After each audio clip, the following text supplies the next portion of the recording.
update ng bayan, maasahan anumang panahon. Magandang araw po sa ating lahat. Narito na ang latest update sa magiging lagay ng ating panahon ngayon sa binabantay nating LPA at sa magiging panahon sa mga susunod na mga araw.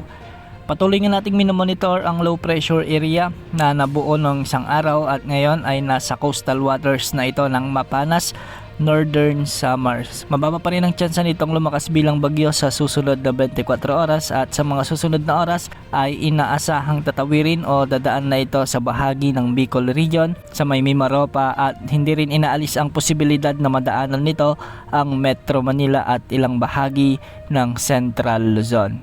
Hindi naman nakikitang magiging bagyo ay asahan naman ang mga pag-ulang dala ng LPA na ito sa mga susunod na lugar sa may Metro Manila, buong Visayas, Central Luzon, Calabarzon, Mimaropa, Bicol Region, kasama na ang Northern Mindanao, Caraga at Zamboanga del Norte. Kung mapapansin natin sa ating satellite animation sa mga oras na ito, ay maraming lugar ang nakakaranas ng mga kaulapan o malalakas na pag-ulan ngayon. Dulot ito ng low pressure area. Matitinding pag-ulan naman ang inaasahan lalong-lalo na sa bahagi ng Catanduanes na kung saan pinakamalapit ang kaulapang sakop ng LPA na ito. Kaya sa mga kababayan natin dyan, mag-ingat po sa banta ng mga pagbaha at pagguho ng lupa. At kung sakali man na lumakas ito bilang bagyo, habang tinatawid nito ang mga kalupaan, ay papangalanan itong bagyong Mirasol. Samantala, easterlies naman ang nakakaapekto ngayon sa nalalabing bahagi ng Luzon at magiging bahagyang maulap hanggang sa maulap naman ang mga kalangitan na may mga isolated rain showers and thunderstorms sa mga oras na ito. Hindi rin inaalis ang banta ng mga biglang pagbaha o pagguho ng lupa kung may mga umiiral na severe thunderstorms. Sa mga oras nga na ito, maraming lugar ang nakakaranas ngayon ng mga pag-ulan dulot ng mga thunderstorms lalong-lalo na sa Ilocos Region, ilang bahagi ng Cagayan Valley at ilang bahagi ng Cordillera Administrative Region. Sa nalalabing bahagi ng Mindanao, asahan naman ang bahagyang maulap hanggang sa maulap na kalangitan na may mga tsansa ng mga kalat-kalat na pag-ulan at pagkidlat-pagkulog.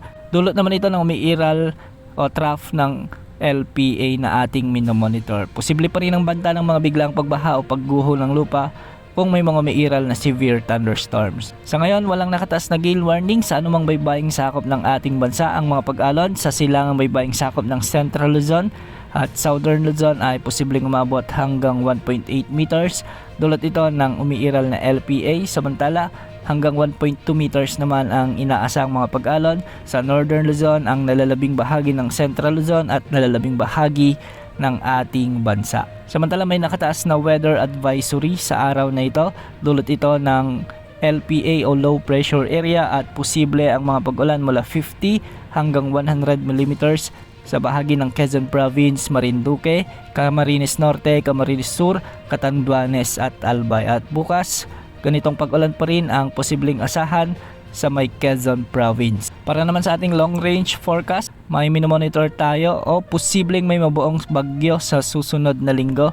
Ayon ito sa ipinapakita ng mga ginagamit nating global wind models at medyo may kalakasan o ang potensyal na bagyong ito. Inaasang papasok ito sa ating area of responsibility next week at hindi rin inaalis ang posibilidad na lumapit ito lalong-lalo na sa bahagi ng extreme Northern Luzon. Tabayan na ng mga susunod na updates ukol sa potensyal na sama ng panahon na ito. Yan munang latest sa lagi ng panahon. Ito po ang weather update ng bayan, maasahan anumang panahon.